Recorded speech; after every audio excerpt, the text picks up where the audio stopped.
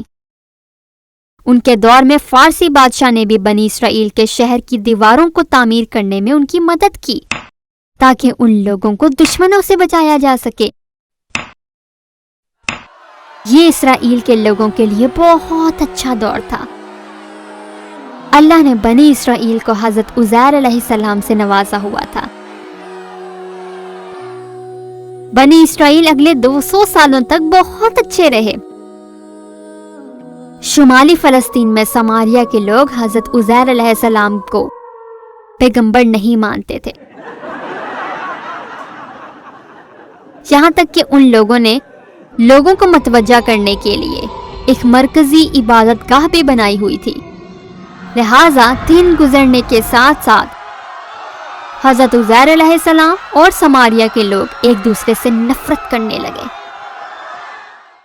لوگوں کو ایسا کیوں لگتا تھا کہ آپ علیہ السلام اللہ کے بیٹے تھے؟ اندھا یقین غلط راستے کی طرف لے جاتا ہے۔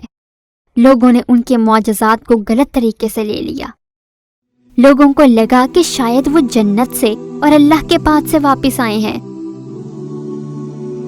اسی لیے وہ تورات کو دوبارہ سے لکھ سکے ہیں۔ لہٰذا ابلیس نے لوگوں کو اس بات پر اکسایا کہ وہ اللہ کے بیٹے ہیں۔ نعوذ باللہ۔ لیکن قرآن پاک میں اللہ تعالیٰ نے ہمیں بتا دیا ہے کہ یہ ان کے تمام معجزات صرف لوگوں کو دکھانے کے لیے مثال تھے۔ یہ روز آخرت کی ایک مثال ہے۔ اس مثال سے اللہ تعالیٰ ہمیں یہ سکھاتا ہے کہ وہ کتنا طاقتور ہے اور اس کے لیے کچھ بھی مشکل نہیں، اس کے لیے سب کچھ آسان ہے۔ لہٰذا ہمیں اس پر پختہ یقین رکھنا چاہیے۔ اگر ہمیں کسی چیز کی ضرورت ہو تو ہمیں اللہ ہی سے براہ راست مانگنی چاہیے اور اس سے اپنے گناہوں کی معافی مانگنی چاہیے۔ یہاں ہمارے آج کے پیغمبر کی کہانی کا اختتام ہوتا ہے۔ انشاءاللہ اگلی بار ہم نبیوں کی ایک اور خوبصورت کہانی سے لطف اندوز ہوں گے۔ لیکن آپ لوگوں کو یاد کروا دوں کہ یا تو آپ ہمیں ایک ہی بار ڈونیشن دے سکتے ہیں یا ہر مہینے ڈونیشن دے کر اس پورے عمل میں ہمارا ساتھ دے سکتے ہیں، اور یہ آپ کے لیے صدقہ جاریہ ہے۔ جزاک اللہ۔